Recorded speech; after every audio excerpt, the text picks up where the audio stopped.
here of this event. So good to have your company. Riley Knight joined by Corey Baumeister in the booth as we get underway here, Corey.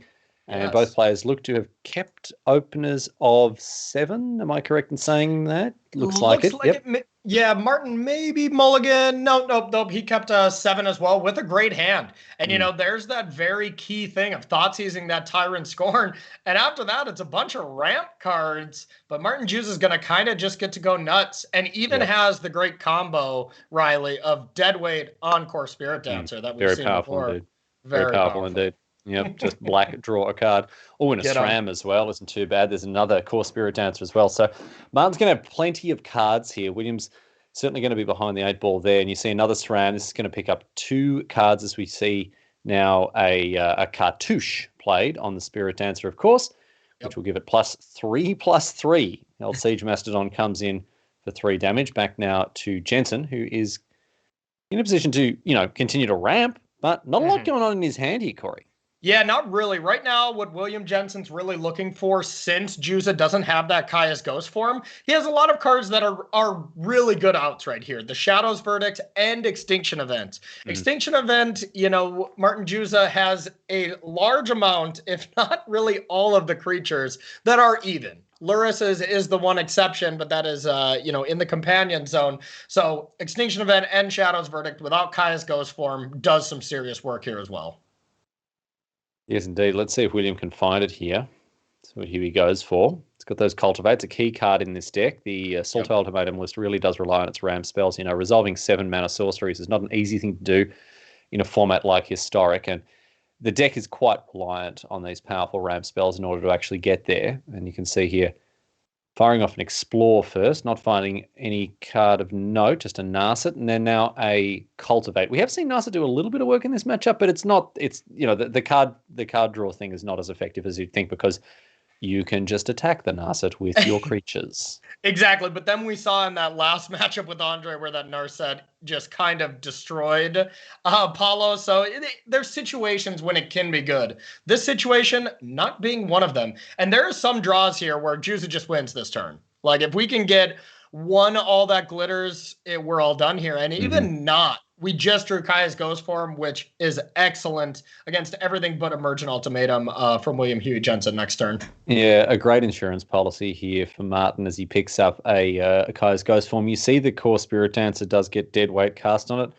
-2/-2, but that is just cleanly countered by the fact that Spirit Dancer gets +2/+2 for every aura attached to it, so it does actual nothing except drawing a card.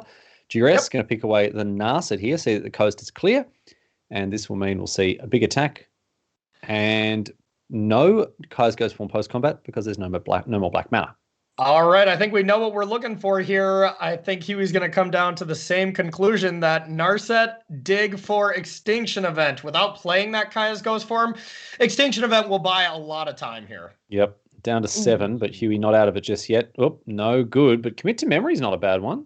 Let's see. Yeah, now that it's known information, Juza can start trying to beef up his other creatures. Right now, no beef to be seen with only Kaya's Ghost form. That does not really boost anything. So Commit, as it stands right now, will keep William Huey Jensen alive for another turn.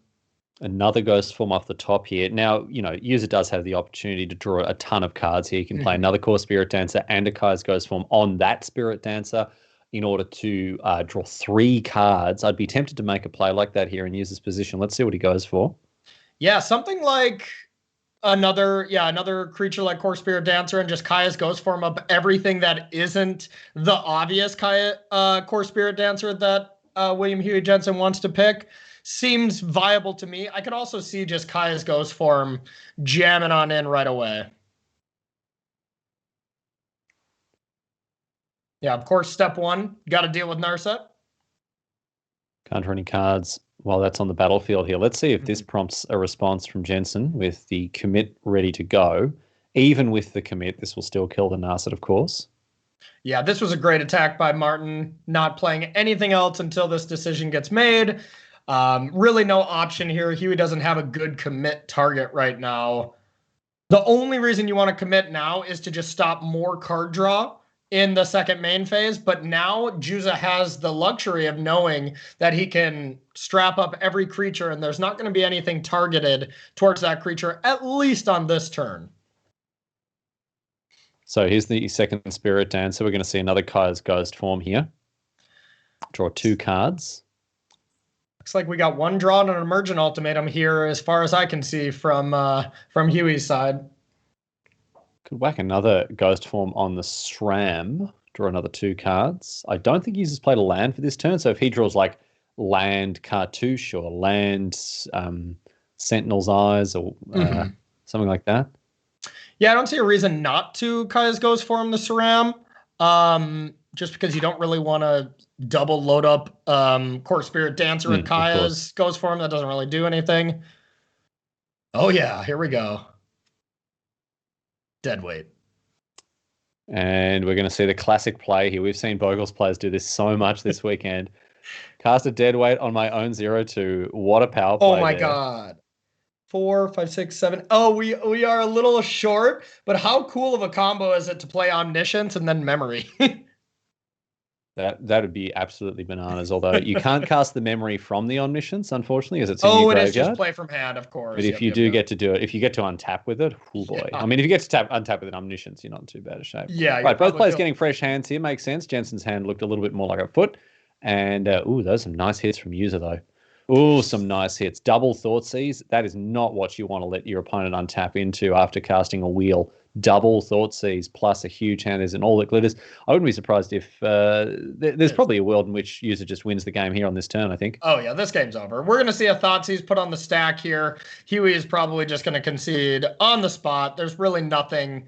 Huey didn't even get a piece of interaction off that Memory, which is pretty unfortunate. So I think we're just kind of acting a little bit William Jensen's side. Let's say that there's an eliminate in hand, right? Let's say that Jensen casts an eliminate to kill something. I think even through that, User can still deal 7 points of damage. For sure. Yeah. Angelic Gift, Cartouche, all that glitters, more than enough, I think, here.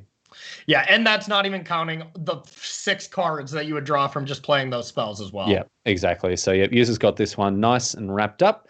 Jensen all tapped out with nowhere to go. Cartouche is going to turn this Core Spirit Dancer into a 5/7, the old World Breaker here. There you go. Don't even worry about that one. And now, oh dear, I shouldn't have done this. Oh dear.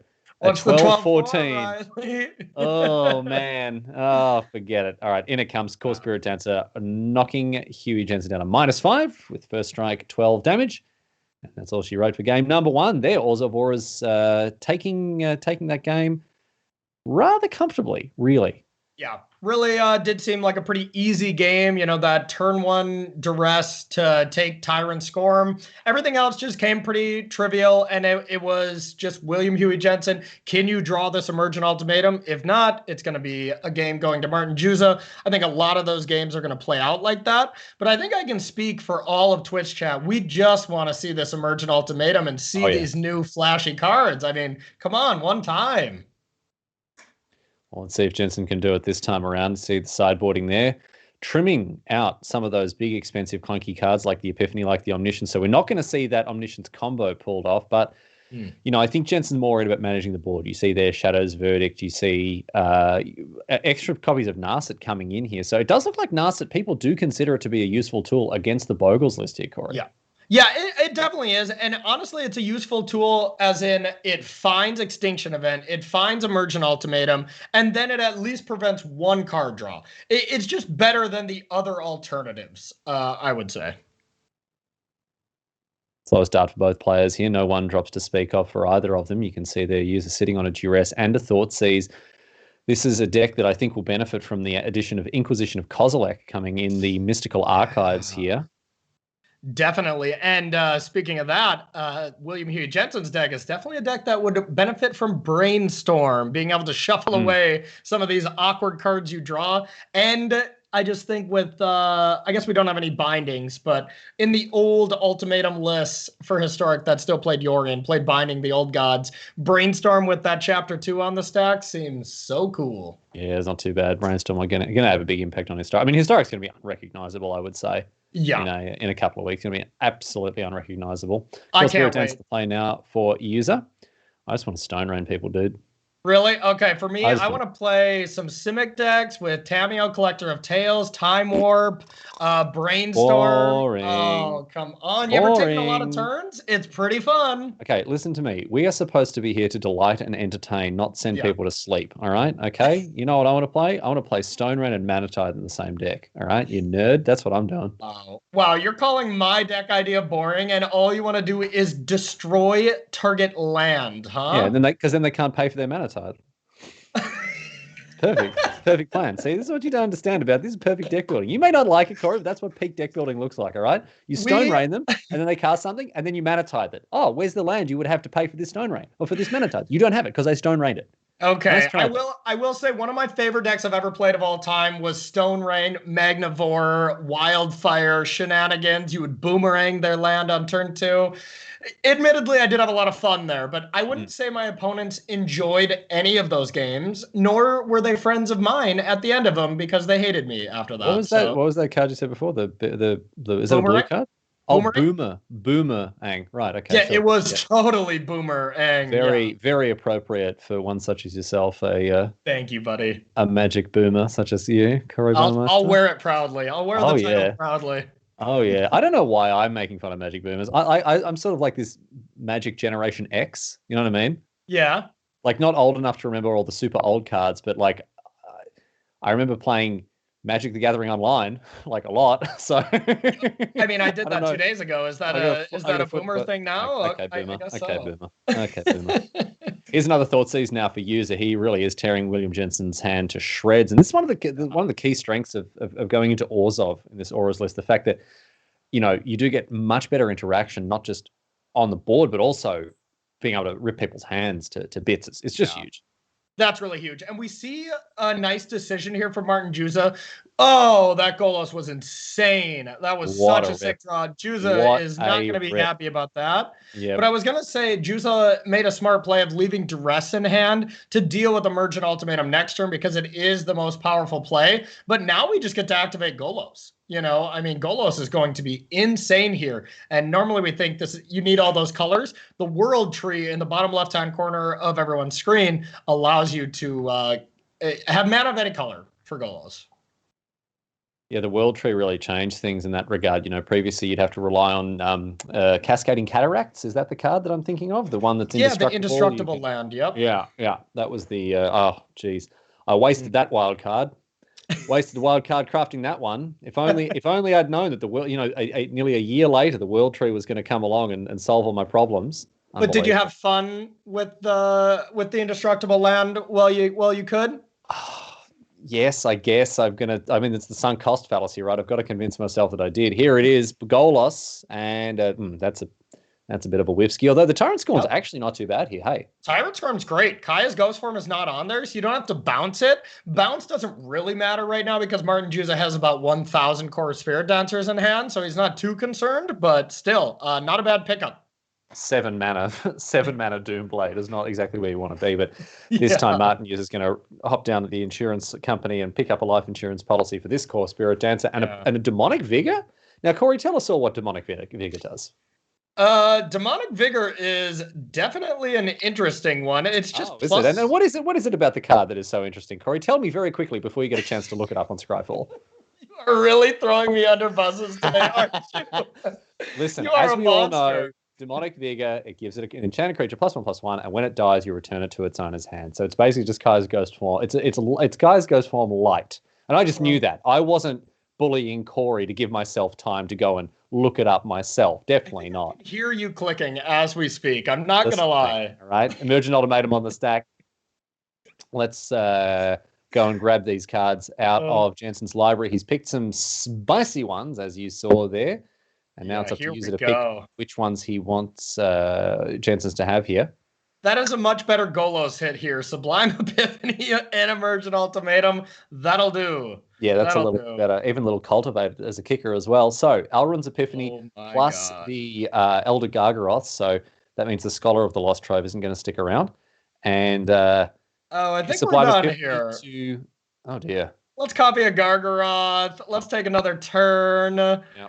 Oh yeah, this is beautiful. Not looking too bad here. Even without the Omniscience and the Elrond's Epiphanies here, Jensen's still able, after trimming down on those huge sideboard cards, you can see he took out a copy of Elrond's Epiphany, took out a copy of Omniscience, but still able to seal the deal there with the old Goalless flipping an Emergent Ultimatum. Bit of a whiff the first time, but he got there the second. We're going to come back with more magic. These two tied up at 1-1, Juza and Jensen. Stick around, everyone, on the other side of this. Game number 3.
Welcome back to coverage of the Strixhaven League Weekend Rally Night. Corey Baumeister with you in the booth here as we round out coverage of today with a match between Martin Juza and William Huey Jensen. Sultai Ultimatum in the hands of Jensen and in the hands of Martin Juza, Ors of Auras. We've seen both of these players pick up a game so far. Now we move into game number 3 here. And, oh, my goodness me. Can you smell what William Huey Jensen is cooking? It smells to me like a real stinker of a hand. Yeah, he's really emerging with quite a wild hand here, I must say. And he is really leaning on keeping. I mean, it is the important thing. You have 3 lands at Explorer. That is a very good start. And then your hand, I guess, is pretty Thoughtseize-proof, but I just don't think you can keep this. You are on the draw, I guess. Yeah, that one's a little bit too bad. Sends it back. This one's looking much better. Explore Wall of Blossoms. Get rid of that Scholar. You don't want the Scholar in your hand typically. Yep. And all right, off we go down the track here with game number 3 between these 2 Hall of Famers. A lot on the line for them as they try to make their way into the upper echelon of this weekend's tournament here. Yeah, really battling to see who can get into Pot A. You know, some things still have to go right if William Huey Jensen gets it, but Pot A is definitely where you want to be, and William Huey Jensen has it within reach. And now a Wall of Blossoms here. I believe this came in from the board here. Wall of Blossoms is not a typical sideboard card, but it's very useful against more aggressive decks. Yeah, not bad. You know, whenever there's not an angelic gift on a creature, even just blocking for 1 turn could be the difference in life and death for 1 turn that gets you to Emergent Ultimatum and straight wins you the game. But yeah, overall, not a very impactful card, but just a nod to how kind of slow these Emergent Ultimatum decks are by design. So often you'll see a card like that in the main deck that's then trimmed for, you know, more exact answers, more specific answers in the post-board games, whereas here it's like, no, I'll bring it in. Don't worry about it. I mean, I love Wall of Blossoms. Wall of Blossoms, such a good card. Oh my God. I was going to say a card we maybe more saw maybe like 14 years ago, talking to a fellow boomer as yourself, Riley Knight. I used to cast that card and then use Court of Calling to bring in some other big cards. I mean, come on. Is this when you used to fax your like match results in, or just tie them to the back of a pterodactyl, or what? Yeah, we did use paper back then instead of boogie boards or any digital thing. So I guess that's kind of the same thing, right? Paper? I don't understand. Doesn't make any sense. You write it on your match slip and you'd have to just hand it to them with I don't understand. Paper pen. Where did you click to submit it? I don't get it. I don't understand anything you're saying. All right. So Core Spirit Dancer, SRAM Senior Edifice are both on online here for Juza. and he'll be looking to draw some cards off of them with that Cartouche Solidarity. And also the Thoughtseize in hand, really nice. Key part of this matchup is the hand disruption that Juza's brought to bear here. Yeah, Martin Juza had a great draw here, just ripping apart Huey's hand. And this time, unlike last game, which I want to point out, Juza played everything right last game. It just happened that William Huey Jensen top decked that Golos at the perfect time. Otherwise, it would have been a pretty clear 2-0 for Juza. But, we're not getting the huge top decks like we saw last game from William Huey Jensen. And next turn should be a very explosive turn. Now, let's see how it goes here. Crow Spiral puts another land into play. And, if there's one thing this Sultai deck wants to do in the early turns, it is ramp as hard and as fast as it can. So here's a Cartouche, a Solidarity, useful card here, in that it provides a second body in the case of Edict effects, and also +3/+3 for the old core Spirit Dancer, which is not too bad. Ooh, and an Angelic Gift. Very nice rip here. That was just perfect. Angelic Gift and land 4. If that land 4 wasn't there for sure, I don't think Juza would have went for the risk, because you have to Thoughtseize this Golos. We saw what happened last time. That World Tree cannot get into play if Juza has anything to do about it. And right now, this is huge advantage in Martin Juza's favor. And William Huey Jensen is really going to need something like Shadow's Verdict or Extinction Event, or another Golos might be enough, but it really might not be off the top. Really interesting decision here. Do you go for the Thoughtseize? Do you go for the Kai's Ghost form? If you play the Thoughtseize to get rid of the Golos and they rip a Shadow's Verdict or an Extinction Event, you're going to feel like a real turkey. But if you don't get rid of the thought. If you don't get rid of the Golos with the Thoughtseize, Golos can really take over the game. That's what I mean. Even as we were talking through this line, do you care about Golos right now? That's the whole thing. Core Spirit Dancer will get up to 7 power. That's not quite enough. If you knew you have all that glitters on top, you slam this Kaya's Ghost form here, without question. But if you can't present lethal next turn and Huey's able to activate Golos, that's just way too risky. So I like Thoughtseize as a nice conservative play. And what do you know? Oh, William Huey Jensen, the luckiest man on earth. Laughing down there, a rare smile from the stoic American Hall of Famer. And look at this, Martin Juza. He can't believe it. He can't believe it. What a top deck there from Jensen. Martin Juza thought he'd covered all the angles. He spent time. He had the bloody spinning math symbols around his head as he was thinking about how he wanted to play out that turn. And then William was like, hey, listen, nothing you do matters, man. I've got it all right? I played a lot of practice games against William Huey Jensen when we were on a testing team together, and all I can picture him is just saying, in a good, playful manner, get wrecked, noob, right as he draws it, plays it again, Oh, geez, poor Martin. But I believe we're still dead. It's over. Cartouche is +3, Ghost Form is +2, 10 + 5. I believe that's 15. So this should be all over right now. There's no way to know. Honestly, there's no way to know. Yeah, that's too much. You just have to put the cards. You have to click the glowing cards and hope for the best here. Okay, let's see what this card. Okay, up to 13. That's good. So does that mean another one? Again, there's just as long as this isn't dead weight. Okay, good. The combo. So Kai's Ghost form. Let's see. Wait and see what this does. Is it going to get it to 15? Oh, it is. Wow. There you go. Martin Juza Galaxy Brain plays here as the 15-17 comes across. Even after the top deck there from Jensen, it wasn't enough. And with a bit of a rueful smile there, Martin Juza recognises that he did get away with it and picks up a handy win 2-1 to William Huey Jensen. So great stuff from him there. Really had some drama in that match, but ultimately Martin Juza, Czech Hall of Fame, able to get across the line. So well done to him. A great job and a very entertaining match there, Corey. That was a good one. I love when one good top deck deserves another right there. They were both chuckling at each other's luck as they're just like, oops, I did it better. Gotcha real good. All right, so I'm going to check if we've got a backup match here to show you. We're getting things squared away behind the scenes here. And, of course, we would like to thank you for joining us today as we've gotten across so much magic. And there's plenty more to come tomorrow. We do hope you'll join us then as well. But for now, I'm going to check in with Rei Sato and Reid Duke. We've got a break coming up your way. And then after this, back for more action from the league weekend. Stick around. We'll be back in just a few moments.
Hello, nerds. Welcome back to live coverage of the Strixhaven League weekend. Good to have you along, right? And that's my name, and I'm joined by Corey Baumeister. We're going to head down to our feature match area for a backup match here. Rei Sato and Reid Duke playing against each other. Jun Food, I understand, against Sultai Ultimatum. We've already seen the Sultai Ultimatum deck. Let's have a look at the Jun Food one here. This one going a fair bit bigger than some of its predecessors. Looks like it is a race to the top here, Corey. Casualties of War, Vivian Reid, and Binding the Old Gods really upping the curve on this list. Yeah, I was going to say, if we had that name scratched out, I'd be like, this is for sure a Reid Duke card. He loves a good old Vivian Reid, maybe for his name or maybe just because it's a perfect mid-range card, which Reid loves so much. But yeah, this deck's really going big here. I mean, 4 Corvolds. Casualties of War is a card we haven't really seen since Sultai Mirrors in Standard, to deal with like Fires of Invention, way back in the day. But yeah, this is an impressive one. I do like these food lists quite a little bit more than the company lists. We can have a look now at Reid's list potentially and see what he's working with here. He's playing this Sultai Ultimatum list. We've seen a fair bit of this. It's been the talk of the town, really. A lot of people have been playing it, and it's been pretty sweet to get across it. Go ahead, sorry. Yeah, it's definitely been sweet. Unfortunate for Reid. And, we just saw it lose in the hands of Huey. I don't know if it's really dominating so far, but it is for sure dominating in sweetness. There is no other flavor or really innovative deck list in Historic that is as cool as this Sultai Ultimatum list. The thing is, right, this is the problem, man. The pros, they take cool, fun cards. Like, you're a content creator. You get it, right? Yep. They take cool, fun cards like Emergent Ultimatum. Like when the Ultimatums were first previewed from me, Corey, I'm like, great. Yeah. This will be fuel for my dumb stream until the end of time. None of these cards are good, but there'll be lots of fun to play. Then all of a sudden, Genesis Ultim wins a bloody top 8, wins a championship. Yeah. Emergent Ultimatum. I'm like, listen, can I just, this is just a message for all the Magic pros out there, all right? Stay in your lane, all right? Leave the 7-mana clunky, cool, splashy sorceries to all the try-hard hack content creators out there like me, right? Okay, and stay in your lane with your 3-mana 6/6s and whatever else. My goodness. I will say the one thing, like the best meme ever, where it's like the 2 hands, going like this, clapping in the middle, where it's 2 things in common. It's, the Predator handshake. Yeah. Exactly. Yeah, it is casual players, professionals, and the one thing we all have in common is one-ofs. Oh yeah. Fun-ofs are too good. They're too good, and Emergent Ultimatum has really brought that to the competitive side. So, we're all coming for the one-ofs, whether you're a pro or you're casual. We're crushing it. Let's head down to the feature match area for the match between these two players and see how it pans out. Both of them at the moment 0-2, I believe, in Historic. Yep. And we're going to jump into game number 2 between these two players. Reid Duke picking up the first game there with his Ultimatum list. So let's head down and see how things go in game number 2. And Go ahead, sorry. One thing I want to remind everyone, this is the match that is really going to determine if Reid Duke wins. Reid Duke will for sure be in Pod A. If Rei Sato wins, that's up to 30 points. Come down to some interesting tiebreaker stuff to see who starts in Pod A tomorrow. So a big match for that aspect. Here are the openers. You don't want to see that Scholar in the opening hand, but Explore and Cultivate is exactly what you do want to see. Do you mulligan just to put the Scholar back in your deck? Absolutely not. No, this is good enough. It is a little awkward, and that is the one awkward thing from the 60 card version compared to the 80 card. You're going to draw these one-offs a little bit more often, but that's okay. If you Ultimatum, you can still just get, some of the other cards that are really, really powerful. It's not like the deck where we saw, Luca Ultimatum from Standard, where if you draw Coma, it's like, oh no, I cannot Luca into that. So it's a little bit better in that regard. Well, Rei's having a good old think about that opening hand, and oh my goodness, he has mulliganed into Oblivion here. This is a terrible hand. Oh no. Oh dear, triple Corvold. I mean, drawing 2 is bad enough. Drawing 3 clunky 5-drops that are legendary. Yeah, and look at his face, man. He's so pained. He's just hating life. I mean, when you're 0-2 and these are the hands that you're getting, it's just like, why, Magic Gods? Why would you do this? Yeah, exactly. We've all been there. You've displeased bloody Keranos. Heliod is just staring down. You're like, no, not today, mate. Wow. So really? Mulligan now to 5 here, and this is a keep, apparently. That was pretty interesting, though, that Mayhem Devil was put to the bottom. Ray just really recognizes that I'm not going to win with a Mayhem Devil in this matchup. There is, Eliminate. There's all these spot removal spells from Sultai, but getting to turn 5 on time for Corvault is a lot higher win percentage because it dodges Eliminate, dodges Shadow's Verdict. So really kind of heads up play. Putting away Mayhem Devil, where it seems like if you have 4 lands, you'd rather have 3 lands and 2 spells, right? This isn't too bad here. The Gilded Goose as well, going to power out the Corvault a turn ahead of time. We are going to stick with Rei Sato's view. You can see that Reid's is a little blurry. So in order to bring you the best viewing experience possible, we're going to stick with Rei's view. We apologize for the fact that it's a little different to what you might be used to. And back to Duke now. Rei can have the Goose poop out a food token here, which isn't too bad. Yeah, not bad. And then we got Corvault all lined up. And from Reid Duke's hand, from what we can see here, I don't exactly see a way to stop that. Now, we are just ramping and just trying to do bigger things than Corvault, which is a weird thing to say because Corvault goes so big in this format and is such a scary card. But this Sultai Ultimatum deck definitely goes bigger. And the good thing about this position here with the Goose making a second food token is now you don't need to sacrifice the Goose to the Corvault. You can just sacrifice the spare food token. Yeah, or a land or anything like that. That is definitely helpful. Do you want to sacrifice a land in this situation? I think the Jund decks usually are happy to sacrifice their lands just because they don't have big stuff. But in this one, there's Vivian Reed, there's Casualties of War. I don't know if the deck can actually stand to sacrifice its lands in the way that it used to. Maybe I'm wrong about that. I don't know. I haven't played with this. Yeah, I mean, definitely in this situation, if you can choose between a food and a land, like you definitely want to be getting rid of a food, but... Well, that's not a good draw there. Another Corvault. I guess a little insurance policy in case the first one dies. But now the Dragon King is online, at least. Dragon King's online, and I think we're going to see a little Golos action here from Reid to just, if you don't have Emergent Ultimatum, why not just take 3 more swings at it with Golos? I love this World Tree Golos package. Everything else is, pretty wild, and I know they were going deep in the tank on some of these interesting other one-ofs that they can find, but the Golos plan has just looked awesome with World Tree. Cauldron Trinity comes down. I think this is going to be fodder for the Fey Cursed King when he attacks. Yeah, and this is a nice sequencing from Rei. If we play Cauldron Familiar first, sack it to Corvault, and then play Gilded Goose, you can then sack that food to Cauldron Familiar, get another trigger, and then get Cauldron Familiar into play. Otherwise, let's say you just make a food and sacrifice just the food. You've left 1 sacrifice trigger on the table for really no reason. So Cauldron Familiar indeed is eaten up by the king, but of course that's just one of the many lives that these cats have.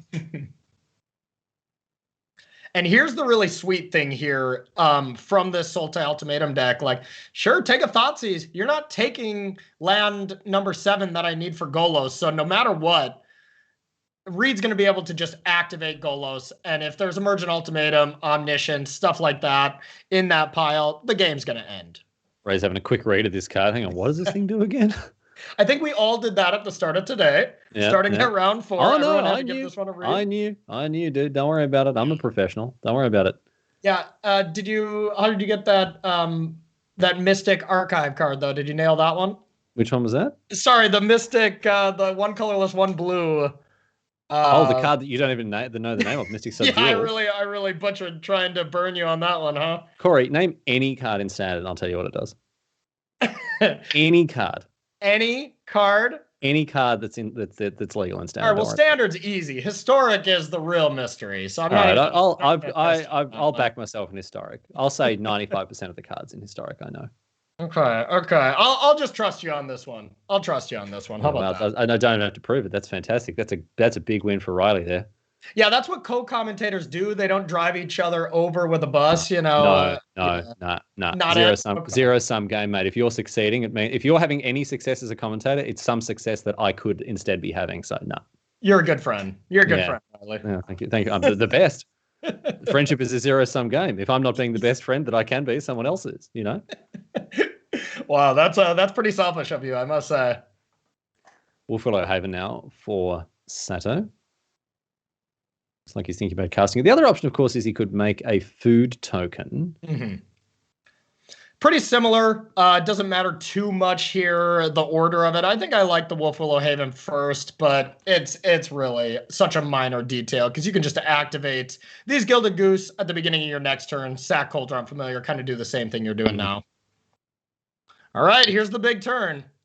All right, so with the World Tree, it means that all those lands, they tap for any color of mana, which means that Golos can be activated here. The World Tree, a huge boon for this deck. And it looks like Reid is able to Growth Spiral or Explore first to get one more card deeper, and then activate Golos. Here we go. Yeah, here we go. All right. Yep, enough lands. 1, 2, 3. Oh, no. What do we hit? A Shadow's Verdict? Shadow's Verdict. That's not very good. 7. There's definitely some world where this game is just over. So Wolfwillow Haven, you can sacrifice that to pump Corvald 1, and then the actual attack is 1. Mayhem Devil is enough to deal a damage here. Oh my goodness. Oh, wait a minute, but we don't have enough mana. No, that doesn't do it actually, because you sacrifice something, it deals a damage. Corvald goes to 8 power. That's 9 damage. I don't think that exactly does it.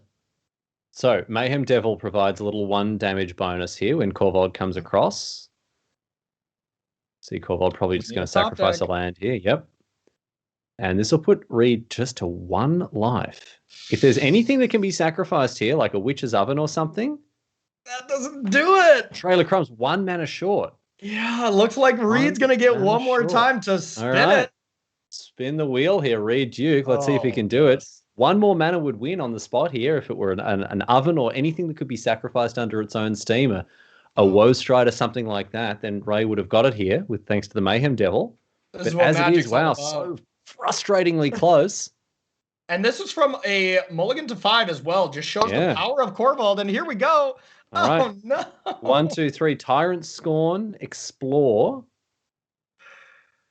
Yeah, I just don't think that's going to do it. You can Tyrant Scorn to like bounce Corvald. You could kill Mayhem Devil, which whatever you do, the other one's going to kill you. The other one's going to kill you. Exactly. You need an answer for both of them. And this just isn't it here. So I think Reid is going to go down in this game. And Rei Sato are going to square things up at 1 and 1. What a crazy game. Absolutely. What a very unorthodox game. And from a really bad mulligan from Rei, and he almost looked a little defeated in his webcam there, and then just, gets it together, shows why he is the great pro that he is, and pulls together a nice win. Well, wait, there's another Tyrant Scorn, right, in Reid's hand? Oh, yeah, there is another one. Oh, yeah, I missed that, but I got distracted. I got distracted by the one that was flipped. Yeah, I missed that as well. Okay, so there's another bounce spell here. All right, and that'll reset things a little bit. So Mayhem Devil off the top would be great. A Thoughtseize instead. Okay, well, not a whole lot of business in hand here for Rei to snipe with the Thoughtseize. Well, to be fair, I wanted to see another spin of this Golos anyways, so here we go. I mean, Reid can still win it from here. Yeah. If Golos hits an Emergent Ultimatum, I think it'll pretty much be over. Probably, right? It's very difficult to win after that card's resolved. So we can Corvald. Now it's pretty tough to actually win on the spot. I mean, we can't really get Cat going. There's no real way to win this turn from Rei. It'd be funny if one of those situations where, if Rei plays the Corvald, sacrifice something, draws a cat, and he's like, oh, I wish I could just discard this card. Yeah, I wish I just put this card in my graveyard. Right, and I mean, that's the thing right now. Rei could just sack the food and find a cat and win on the spot. So if he draws cat, it's going to be kind of a kick yourself moment because trail for a cat was an option, but it's if you miss, not only do you not, have the win on the turn, but you just don't have a Corvald in play, and then it looks really bad. Oh, Wolfwillow Haven, sacrifice, and finds another Corvald. Oh my goodness! I mean, this is the price you pay, man. This is the price you pay. You're paying 4 copies of a legendary 5-drop. You're going to draw them sometimes. All right, Reid's going to spin the wheel here. Yeah, so Reid actually can just cultivate an Alrund's Epiphany here first, thin the deck a little bit more. Why not? And spin it next turn. Give yourself another fresh look. Yep. And picks out the last 2 basics from his list here. So taking out a few more dead draws there. And an Oran's Epiphany as well now. Oh, man. All birds on the battlefield as well. Okay. So he gets another turn, finds a growth spiral here. I tell you what, Rei Sato's put up a hell of a fight off of Mulligan to 5. He was so close to winning.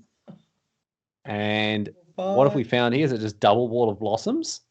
Double Wall of Blossom and another Golos. Okay. And it looks like we're 1 mana short of being able to play one more land and just activate Golos again. So where there's not going to be another Golos activation. Wall of Blossoms draws an Overgrown Tomb here. Wall of Blossoms number 2 finds insane. A Drowned Catacomb. Okay.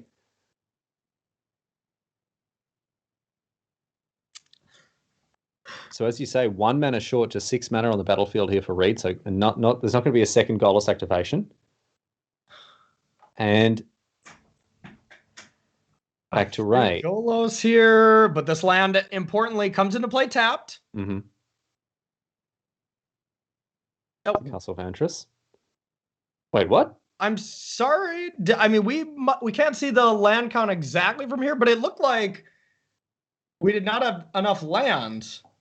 Okay, well, I mean, I either saw that or, I mean, counting's very difficult, but it did look to me like there were 6 lands untapped, but there must have been a 7th, so there we go. Okay, a second Golos activation completely turns this on its head. And here's the Emergent Ultimatum, and I mean, this should be enough, right? Oh, yeah. And I mean, there's a second ultimatum there as well. Now we're going to be able to at least see exactly what these Emergent Ultimatums can really go with. All right, so it's Commit, Alrund's Epiphany, and a Sublime Epiphany here. Epiphany's all over the place. There's not a whole lot of choices left, actually, for Reid. He's drawn most of the cards that he wants to cast here. Yeah, and that's kind of the big problem here of the 60 card deck. Like maybe sometimes you just have one of your one-ofs discarded or something. I still don't think it's going to be a big deal. I think we're going to be able to finish this one out from Reid Duke's side. But yeah, not as many targets left in the deck here. So Rei, as is often the case, shuffles away the Oran's Epiphany. So here's Commit to Memory, or the commit part of it at least. Going to put the Trail of Crumbs back in the library, and Sublime Epiphany now. The world is his oyster with the Sublime Epiphany. Probably bounce the Corvold, copy a Wall of Blossoms, draw 2 cards by in doing so. Yep. Not the strongest Sublime Epiphany I've ever seen in my entire life, but importantly, it clears out the battlefield so you can just attack here. Yep. And now let's cast this. Why not? Across for 5. Final Parting goes and gets 2 cards. 1 in the bin, 1 in the hand. Haven't seen that one for a while. Jeez, I have very fond memories of Dominaria Draft and Final Parting being the, irritating 13th pick. You were hoping you were going to get that card on the wheel, but no, Final Parting comes back instead. Oh, yeah, brutal. Right. What a great limited format, though. Love that 5th land and 3 copies of Corvold in hand. One of them is going to come down again. Look at this. So frustrating for Reid. Also for Rei with Reid on just 1 life here. So frustrating. This game is bananas. Wow. And I mean, even Rei had another chance to just win there if you could have top decked a cat. So pretty brutal. Just needed a cat off the top to deal the 1 point of damage here. Reid flying in the seat of his pants. And another Oran's Epiphany from him. Now it's just now we're getting to the point where how does Reid close out the game? With what's left in deck. I mean, there's got to be some ways, but. And that Shadow's Verdict before exiling the cat, absolutely key. Can't be brought back again with a food token because that'll be it. Wow, what a last game for us to end on here, Riley. This is insane. Just incredible. Just incredible here. Reid has really, really dug his fingers into the cliff face and then just held on here. Rei's up the top, stomping on him. And Reid's like, nah, no way, no how, my friend. Yeah, I feel like everybody just thinks, when Field of the Dead left Historic, it's like, okay, Golos, we'll just put those in your binder and they're done, right? No need for them anymore. Put them next to your final partings. I shan't be needing these. Yes, I indeed. shan't be needing these. You put them next to your final partings. In the chaff area of my MTGA collection, exactly. But no, the Scout is still out and about. And the Growth Spiral. Yeah, I don't know how many cards Reid has in library. Yeah, no kidding. Well, there's Emergent Ultimatum or something like that. Okay, another Emergent Ultimatum. But what do you get? Like, you got another. Didn't he draw his last Oran's Epiphany? I think he did just draw that. Yeah, the real question is exactly what you can draw at this point. Yeah, it makes sense. Just Narset first. Like that Reid went with the QQ. He's like, I'm going to use all this mana or I'm going to die. So I don't know how much there is. There we go. I don't care to find out either. All right. Memory. So shuffle that. And this makes the Golos activation way, way better. Not only, of course. And that's it. Okay. There we go. You can bounce in a Tyrant Scorn that you shuffled back in from your graveyard because you used both of them. Nice. Wow. There we go. Yeah. Okay. So the most backbreaking part of that Narset memory combination is usually the fact your opponent doesn't have any cards in hand. But in this case, Reid was able to stitch together an incredible victory out of thin air, really.